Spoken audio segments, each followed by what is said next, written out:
Thyroid থাকলে কি high pressure হতে পারে? থাইরয়েড গ্ল্যান্ড আমাদের গলার সামনে থাকে। হুম। একটা প্রজাপতির মতো হুম। দেখতে একটা গ্রন্থি হুম। এবং যার কাজ হচ্ছে থাইরয়েড হরমোন তৈরি করা। থাইরয়েডের ওষুধ যদি আমি খাই তাহলে কি প্রেশার আমার কমে যাবে? থাইরয়েড গ্রন্থি কিভাবে আমাদের উচ্চ রক্তচাপের সঙ্গে সম্পর্কযুক্ত বা থাইরয়েড হুম, হরমোন হুম। কিভাবে উচ্চ রক্তচাপের সঙ্গে সম্পর্কযুক্ত। থাইরয়েড হরমোন যদি ঠিকঠাকভাবে না নির্গত হয় তাহলে কোলেস্টেরলও বাড়বে। এলিভেটেড ব্লাড প্রেশার আমরা কখন বলি?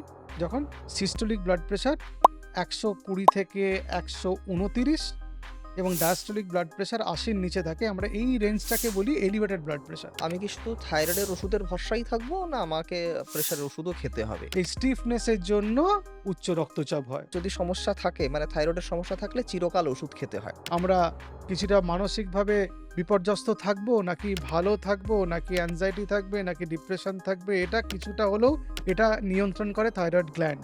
এবার যদি আমি দেখি যে প্রেশারের ওষুধ খেয়ে আমার প্রেশার কন্ট্রোল আছে তাহলে কি আমি থাইরয়েডের ওষুধ বন্ধ করে দেবো? ইদানিংকালে ডাক্তারবাবুদের সঙ্গে পডকাস্ট করি বলে আমায় হেলথ রিলেটেড অনেক রকম প্রশ্নের সম্মুখীন হতে হয়। অনেকে জিজ্ঞাসা করেন। যেমন এই কদিন আগেই আমায় এক ভদ্রলোক জিজ্ঞাসা করলেন, "আচ্ছা আমার তো থাইরয়েড আছে। আমার কি হাই প্রেশার হতে পারে থাইরয়েডের জন্য?" তো আমি বললাম যে, "দেখুন এই বিষয়ে আমি তো অ এক্সপার্ট নই।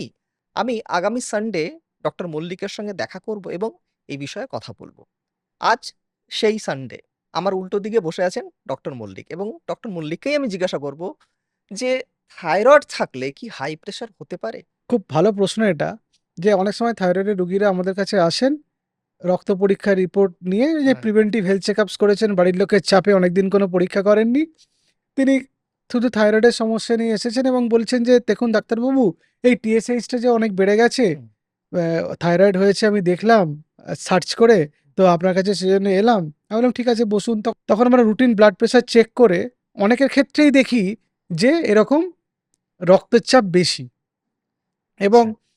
তারা খুব ঘাবড়ে যান আর হুম, কি। হুম। একে তো হয়েছে থাইরয়েড, হুম, যেটা মানুষ জানে যে থাইরয়েডের ওষুধ অনেক দিন দিন খেতে হয়, হ্যাঁ, কাউকে কাউকে বহুদিন খেতে হয়। হ্যাঁ। তারপরে আবার ডাক্তারবাবু উচ্চ রক্তচাপের কথা বলছেন, হাই ব্লাড প্রেশারের, এবং সেটাও তারা শুনেছেন যে হাই ব্লাড প্রেশারের ওষুধও সারা জীবন খেতে সারা হয়। জীবন খেতে হয়। ফলে তারা খুব ঘাবড়ে যান। এটা কিন্তু সত্যি যে যাদের হাইপোথাইরয়েডিজম থাকে, থাইরয়েডের তো অনেক সমস্যা হয়। তার মধ্যে একটা রোগের নাম হাইপোথাইরয়েডিজম, যেটা থাইরয়েড গ্ল্যান্ড থেকে কম থাইরয়েড হরমোনের নিঃসরণ হয়। আচ্ছা। থাইরয়েড গ্ল্যান্ড আমাদের গলার সামনে থাকে। হুম। একটা প্রজাপতির মতো হুম। দেখতে একটা গ্রন্থি হুম। এবং যার কাজ হচ্ছে থাইরয়েড হরমোন তৈরি করা। এবং টিএসএইচ যেটা দেখে উনি আমার কাছে এসেছেন যে হুম। বেশি, হুম। সেটা কিন্তু থাইরয়েড গ্ল্যান্ড থেকে তৈরি হয় না। সেটা আচ্ছা, তৈরি হয় পিটুইটারি থেকে। আচ্ছা। পিটুইটারি আমাদের হুম। মস্তিষ্কের মধ্যে একটা হুম। গ্রন্থি, যেটা হরমোনের কেন্দ্রবিন্দু আর কি। সব হরমোন কতটা তৈরি হবে, কি হবে, বডিতে কতটা কাজ করবে সে রেগুলেট করে, ঠিক করে। এই টিএসএইচ বাড়া বা হাইপোথাইরয়েডিজম যেটার কথা বলছিলাম, সেটাতে হাইপারটেনশন বা উচ্চ রক্তচাপের একটা সম্ভাবনা তৈরি হয় আচ্ছা, এবং খুব কমন। আচ্ছা। তার আগে আমাদের জেনে নিতে হবে যে থাইরয়েড গ্রন্থিটা আমাদের শরীরে কি কাজ করে, তাহলে আমার পক্ষে বোঝাতে সুবিধা হবে। ঠিক। থাইরয়েড গ্রন্থি বা থাইরয়েড হরমোন আমাদের শরীরে মূলত ৬টা কাজ করে। ১ নম্বর কাজ হচ্ছে আমাদের বডির টেম্পারেচার কন্ট্রোল করে। আমাদের আচ্ছা। বডি কতটা ঠান্ডা থাকবে, গরম থাকবে সেটা নিয়ন্ত্রণ হুম, করে। হুম। যেমন হাইপোথাইরয়েডিজমে বডি কিছুটা ঠান্ডা থাকে, হাইপারথাইরয়েডিজমে বডি কিছুটা গরম থাকে। ২ নম্বর আমাদের পালস রেট কন্ট্রোল করে। আচ্ছা। মানে আমাদের হৃদস্পন্দন। হৃদস্পন্দন কতটা আচ্ছা, মিনিটে কতবার পাম্প করবে, আচ্ছা, সেটা থাইরয়েড কন্ট্রোল করে।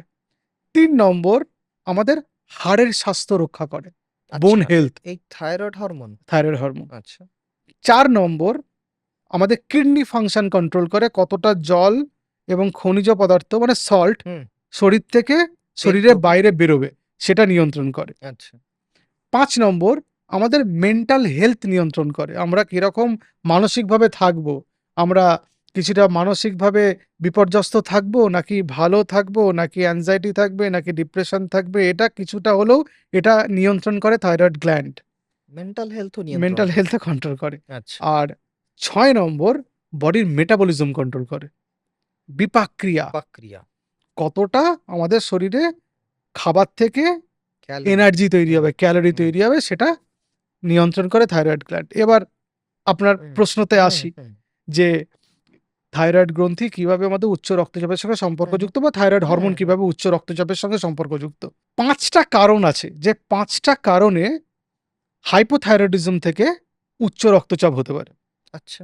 প্রথম কারণ হচ্ছে এই থাইরয়েড হরমোন যদি শরীরে কম থাকে তাহলে রক্তবাহগুলো বিশেষ করে ধমনীর ইলাস্টিসিটি নষ্ট হয়ে যায়, স্টিফ হয়ে যায়, আচ্ছা। শক্ত হয়ে মানে যায়, সংকোচন প্রসারণের যে ক্ষমতাটা, সেটা কমে যাবে। আচ্ছা, নমনীয়তাটা। নমনীয়তা কমে যাবে, হুম, এক্স্যাক্টলি হুম, নমনীয়তা, হুম, বাংলায় হুম, এটাকে হুম, নমনীয়তা বলে, হুম, সেটা কমে যাবে। হুম, তার জন্য রক্তের চাপ বেড়ে যায়, কারণ পেরিফেরাল ভাস্কুলার রেজিস্ট্যান্স বেড়ে যায়। আমাদের হুম, রক্তচাপ কতটা থাকবে হুম, আমাদের এই আর্টারির হুম। সংকোচন প্রসারণের উপর ডিপেন্ড নির্ভরশীল, করে। যদি ডিপেন্ড করে। স্টিফ হয়ে যায় সেক্ষেত্রে তো সমস্যা হবেই। সমস্যা হবেই, হুম, রক্তের চাপ বেড়ে যাবে, হুম। কারণ পেরিফেরাল ভাস্কুলার রেজিস্ট্যান্স বেড়ে গেছে, যেটা আগে সম্প্রসারণ হয়ে মানে কমিয়ে দিচ্ছিল কমিয়ে প্রেশারটা, দিচ্ছিল, সেটা আর হচ্ছে না। হুম, করতে পারবে না, হুম, হুম, মানে স্টিফ হয়ে আছে, হুম, শক্ত পাইপের মতো হুম, হয়ে হুম, গেছে। হুম। ২ নম্বর, যাদের হাইপোথাইরয়েডিজম থাকে নাইট্রিক অক্সাইড NO কম তৈরি হয়। আচ্ছা। নাইট্রিক অক্সাইডের কাজ হচ্ছে এন্ডোথেলিয়াল যে সেলসগুলো থাকে হুম। রক্তবাহের ভিতরের দেওয়ালে, ভেতরের দেয়াল। সেগুলোর প্রসারণ করে, সেগুলোর কার্যক্ষমতা এমনভাবে নিয়ন্ত্রণ করে যে রক্তবাহগুলো প্রসারণ করতে পারে। ফলে রক্তবাহগুলো যথেষ্ট প্রসারণ করতে পারবে না, হুম, কারণ নাইট্রিক অক্সাইড কম থাকবে হাইপোথাইরয়েডিজমে। হুম। সেই জন্য হাইপারটেনশন বা উচ্চ রক্তচাপ হয়। আচ্ছা। ৩ নম্বর, হাইপোথাইরয়েডিজমে শরীর থেকে সল্ট এবং জল কম বেরোতে পারে। যতটা বেরোনোর কথা তার কিছু কম পার্সেন্টেজ বেরোয়। তাহলে শরীরে সল্ট, এবং নুন, জল। জল, ওয়াটার হুম। অ্যাকুমুলেশন হয় এবং শরীরে তাহলে নুন বাড়লে প্রেশার প্রেশার বাড়বেই, বাড়বে। পৃথিবীর সবাই জানে। হুম, হুম, হুম, ফলে প্রেশার হুম, বাড়তে পারে। ঠিক। ৪ নম্বর, যেটা একটু আগেই আমরা বললাম যে ৬ নম্বর পয়েন্ট, যে থাইরয়েড হরমোন আমাদের মেটাবলিজম কন্ট্রোল হুম, করে। হুম। এই মেটাবলিজম কন্ট্রোল করার জন্য অনেক সময় কোলেস্টেরল রক্তে বাড়লেও সেটা থাইরয়েড কমিয়ে দেয়, থাইরয়েড হরমোন। আচ্ছা। যখন হাইপোথাইরয়েডিজম হয় এই হুম, কোলেস্ট্রল মেটাবলিজমও কমে যায়। ফলে কোলেস্ট্রলের মাত্রা বাড়ে। আমরা জানি কোলেস্ট্রলের মাত্রা হুম, বাড়লে হুম। রক্তবাহগুলো ভেতরের দেওয়ালে ঠিক। জমে, জমে। হুম, অ্যাথেরোস্ক্লেরোসিস হয়। হুম, অ্যাথেরোস্ক্লেরোসিস তার জন্য হুম। স্টিফ হয়ে যায়। এই স্টিফনেসের জন্য উচ্চ রক্তচাপ হয়। তার মানে থাইরয়েড হরমোন যদি ঠিকঠাকভাবে না নির্গত হয় তাহলে কোলেস্টেরলও বাড়বে। কোলেস্ট্রলও বাড়বে। আচ্ছা। কোলেস্ট্রল বাড়ার জন্যই হাই প্রেশার হবে। হুম, আর ৫ নম্বর, থাইরয়েড হরমোন যাদের কম থাকে তাদের শরীরে ওজন বাড়ে। সল্ট ওয়াটার অ্যাকুমুলেশন হচ্ছে, হুম। প্লাস লাইপোপলিস্যাকারাইড বলে কিছু মেটেরিয়াল জমা হয়, শরীরে ওজন তাতে বাড়ে। চর্বির সাথে, সাথে চর্বি তো আচ্ছা। বাড়বেই। হুম, এই যে ফ্যাট মেটাবলিজম হুম, কমছে, হুম, হুম। গ্লুকোজ মেটাবলিজম করছে, সেগুলো তো শরীরের মধ্যে জমাই হচ্ছে। ঠিকই। প্লাস লাইপোপলিস্যাকারাইড জমা হুম, হচ্ছে, প্লাস শরীরের মধ্যে জল, সল্ট রিটেনশন হচ্ছে, ফলে শরীরে ওজন বাড়ে। আর আমরা জানি শরীরের ওজন ১ কেজি বাড়লে ব্লাড প্রেশার সিস্টোলিক ১ এক বাড়ে আর করে বাড়ে। ডায়াস্টোলিক ১ বাড়ে। আমরা বহুবার হুম, আমাদের হুম, ভিডিওতে হুম, হুম। বলেছি। একদমই, সেই জন্য একদমই। প্রেশার বাড়ে। এই ৫ টা কারণে হাইপোথাইরয়েডিজমে আমাদের উচ্চ রক্তচাপের সম্ভাবনা তৈরি হয়। আচ্ছা। তাহলে যদি তাই হয় তাহলে কি আমি থাইরয়েডের ওষুধ যদি আমি খাই তাহলে কি প্রেশার আমার কমে যাবে? থাইরয়েড ওষুধ খাবার পরে অনেকের দেখা গেছে যে যাদের একটু এলিভেটেড ব্লাড প্রেশার হুম, ছিল, হুম, এলিভেটেড ব্লাড প্রেশার আমরা কখন বলি? যখন সিস্টোলিক ব্লাড প্রেশার ১২০ থেকে ১২৯ এবং ডায়াস্টোলিক ব্লাড প্রেশার ৮০-র নিচে থাকে, আমরা এই রেঞ্জটাকে বলি এলিভেটেড ব্লাড প্রেশার। দেখা গেছে যাদের এলিভেটেড ব্লাড প্রেশার ছিল তাদের কিন্তু ব্লাড প্রেশার থাইরয়েড ফাংশন ঠিক হওয়ার পরে, মানে থাইরয়েড হরমোনের মাত্রা রক্তে নরমাল হওয়ার পরে ব্লাড প্রেশার নরমাল হয়ে গেছে। এবং অনেক মানুষ, অনেক পেশেন্টদের দেখা গেছে যে থাইরয়েড নিয়ন্ত্রণে আসার পর ব্লাড প্রেশার একটা নির্দিষ্ট মাত্রায় চলে এসেছে এবং অনেকের ওষুধের ডোজ রিডাকশনও করতে হয়, মানে প্রেশারের ওষুধের ডোজও কমাতে হয় আচ্ছা, থাইরয়েড কন্ট্রোলের পরে। আচ্ছা। আর শুধু তাই না, এই হুম, যে ওজন কমে, থাইরয়েডটা হুম, ঠিকঠাক চিকিৎসা হয় এবং লোকজন হুম, হুম, ঠিকঠাক লাইফস্টাইল হুম। যদি মেইনটেইন করেন, তাহলে তো শরীরে ওজন কমবে ঠিক। এবং শরীরে ওজন কমলেও তো ব্লাড প্রেশার কমবে। হুম, সেই কারণে ব্লাড প্রেশার কমে এবং অনেকের ক্ষেত্রে দেখা যায় যাদের খুব বেশি ব্লাড প্রেশার ছিল না, কিন্তু শরীরে ওজনজনিত কারণে এবং থাইরয়েড হরমোন কম নিঃসরণের কারণে যাদের হুম। উচ্চ রক্তচাপ হয়েছিল, তাদের অনেকের ওষুধ বন্ধ হয়ে যায়। ফলে একটা দেখা গেছে যে এ যদি আমরা থাইরয়েডটাকে ভালো করে কন্ট্রোল করি, অনেক সময় বর্ডার লাইন কোলেস্টেরল বেশি, বর্ডার লাইন সুগার বেশি, হুম, শরীরে ওজন বেশি, ওবেসিটি, হ্যাঁ। ওবেসিটি হুম, এগুলো বা ব্লাড প্রেশার বর্ডার লাইন হুম, হুম, বেশি, হুম। এগুলো সব কন্ট্রোল হয়ে যায়। মানে একটা হরমোন, যে হরমোনটা আমাদের রক্তচাপ বাড়িয়ে দিচ্ছে, কোলেস্টেরল জমা করছে আমাদের রক্তবাহের মধ্যে, আমাদের আ স্থূলতা সৃষ্টি করতেও এ পারে, এ প্লাস ডায়াবেটিসও আনকন্ট্রোলড হয়ে যায়। ডায়াবেটিস আনকন্ট্রোলড হয়ে যায়। আচ্ছা, যেটা ১ম এই আপনি বলছিলেন যে এই ধরনের যদি সমস্যা থাকে, মানে থাইরয়েডের সমস্যা থাকলে চিরকাল ওষুধ খেতে হয়। তো এটা মানে কি সারে না নাকি? কিছু, কিছু দেখুন, আমাদের হাইপোথাইরয়েডিজমের কারণটা আমাদের জানতে হবে। হাইপোথাইরয়েডিজমের কারণ নিউট্রিশনাল হতে পারে। সারা পৃথিবীতে হাইপোথাইরয়েডিজমের যত কারণ আছে তার মধ্যে ১ নম্বরে আছে আয়োডিন ডেফিসিয়েন্সি। আচ্ছা। এবার যেসব জায়গায় আয়োডিন ডেফিসিয়েন্সি নেই, সেই সব জায়গায় হাইপোথাইরয়েডিজমের কারণ হচ্ছে হাশিমোটোস থাইরয়েডাইটিস। আচ্ছা। এটা ২ নম্বর কারণ। আমাদের দেশে তো আয়োডিনের অভাব আছেই। আয়োডিনের অভাব আছে। হুম। আমাদের দুটোই পাওয়া যায়। যদি আচ্ছা। বিশ্বব্যাপী দেখা হুম, হয় তাহলে হুম। আয়োডিন ডেফিসিয়েন্সি ১ নম্বর। আর যে জায়গায় আয়োডিন ডেফিসিয়েন্সি নেই সেখানে লোকে সল্টের মধ্যে আয়োডিন খাচ্ছে বা আয়োডিন জলের মধ্যে ঠিক হুম। আছে। তাহলে তাদের ক্ষেত্রে হাশিমোটো থাইরয়েডাইটিস সেই জায়গার মধ্যে ১ নম্বর। বুঝতে পেরেছি।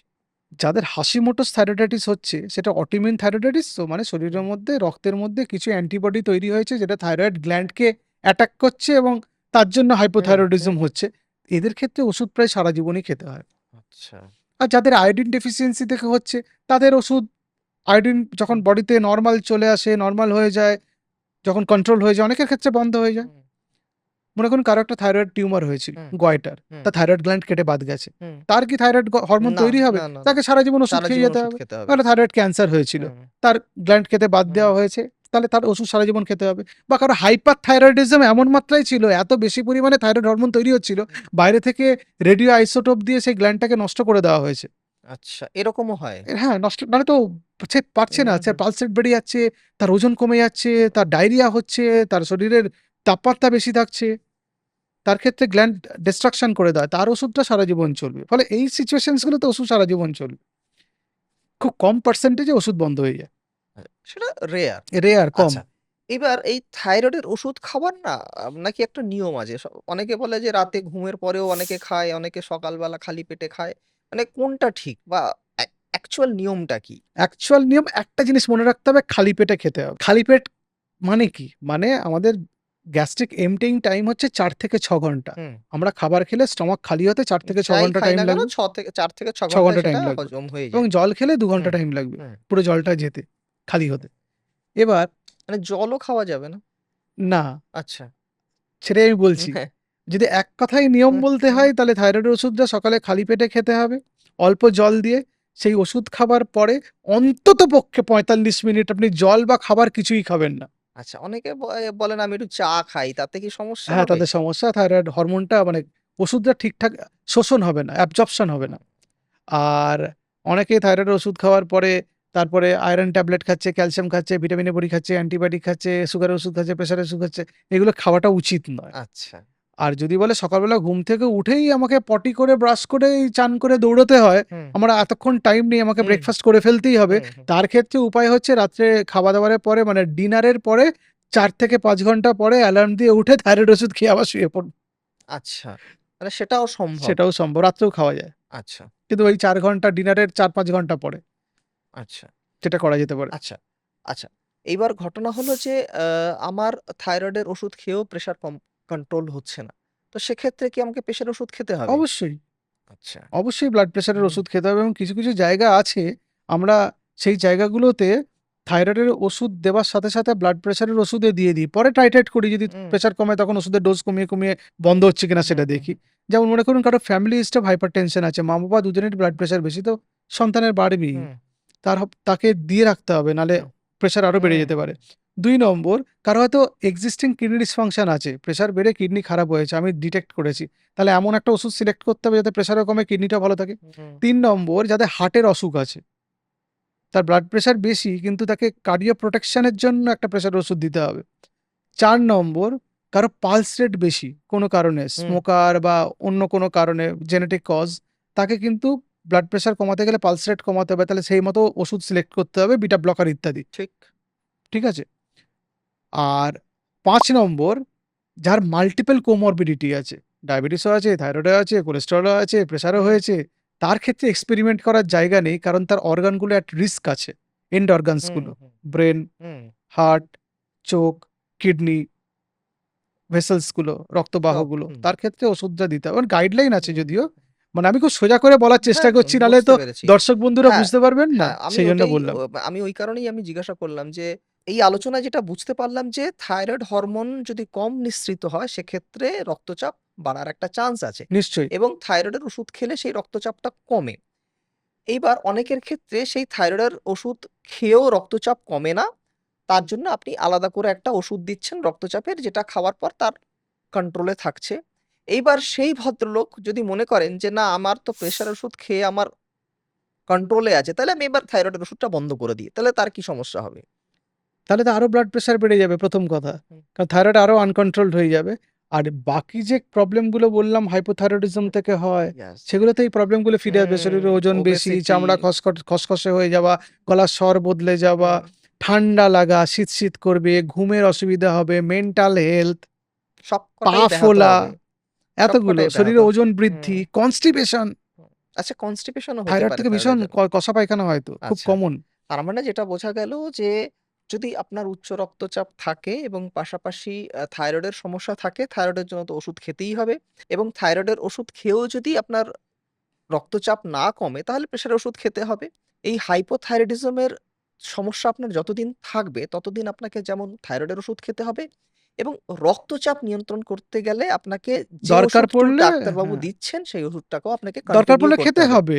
হ্যাঁ, এবার আপনি কোনটা বাদ দেবেন, কোনটা রাখবেন সেটা সম্পূর্ণটাই ডাক্তারবাবু ডিসাইড করবে। ডাক্তারবাবু শুধু না, হ্যাঁ, মেডিকেল সায়েন্স ডিসাইড করে দিয়েছে হ্যাঁ, যে হ্যাঁ, এই গাইডলাইনটা। হ্যাঁ, হ্যাঁ, সেটা ডাক্তারবাবু ফলো করবে। হ্যাঁ।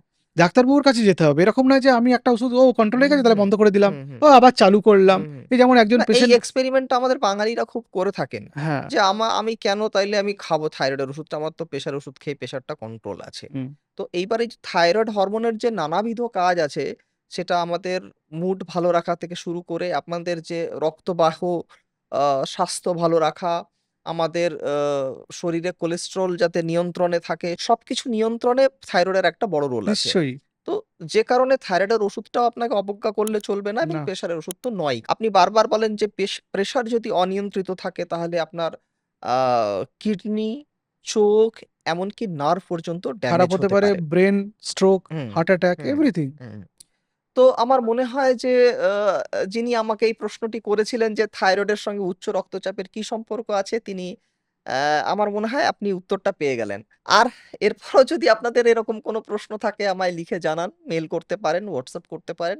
আমি চেষ্টা করব আপনাদের এই প্রশ্নগুলির উত্তর দেওয়ার। আজ এই পর্যন্তই। আবার দেখা হবে অন্য কোনো দিন, অন্য কোনো এপিসোডে। নমস্কার।